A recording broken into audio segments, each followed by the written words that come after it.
Саламатсыңарбы урматтуу окуучулар? Бүгүнкү сабагыбыз 8 класстын геометрия сабагынан болмокчу. Тема параллелограммга мисал иштөө.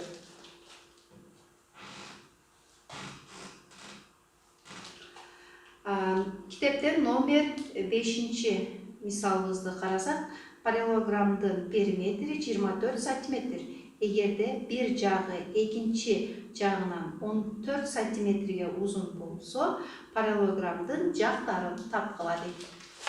Анда биз биринчи мисал, 5 мисал иштейбиз. Биз мындай параллелограмма алып алдык. Бул параллелограммдын периметри бериптир. Башкача айтканда, А жагы менен Б жагы бериптир.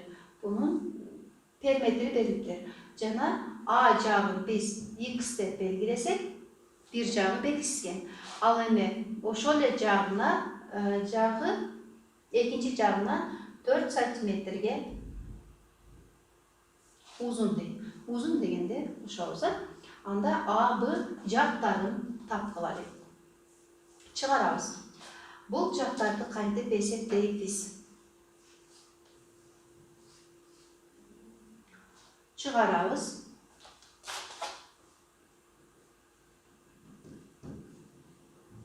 Чыгаруу. Демек, периметрдин формуласын жаза турган болсок, 2А кошу Б. Параллелограммдын периметри. Бул жерде бизде периметр белгилүү 24 барабар 2 A'быз X деп белгиледик. Кошу Б'быз болсо X плюс 4 болду. Анда эсептесек, 24 барабар, бул жерде экөөнү коссок 2X болот дагы, бул менен 4X. Ал эми буну бул жакка көбөйтө турган болсок, кошу 8. Биз кайтып келе эсептеп жаткан бир өзгөрмөлүү теңдеме. Теңдемени чыгара турган болсок, 4X барабар 24 кемиктүү 8. Бул жерден X'ти табабыз.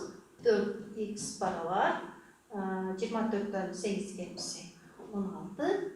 X'ти таба турган болсок, 16-ны бул жерде көбөйтүү болгондуктан, барабардын сол жагын өссө, бөлүү болуп өтөт 4. X барабар 4 сантиметр. Демек, биз издеп аткан X'ыбыздын жообу алар. X'ыбыздын жообу нерден V барабар. А жагыбыз канча болду? А жагыбыз 4 болду. Ал эми Б жагын таба турган болсо, 4гө кошобуз 4 барабар 8. Демек, биздин жообубуз балдар, жообубуз А жагы 4 сантиметр болду, десиметр болду. Ал эми Б жагы болсо 8 десиметр болду. Мына ушундай кылып 5 көнүгүнү, китептеги номер 5 көнүгүнүн 2-3 мисалын мына ушинтип эсептейбиз.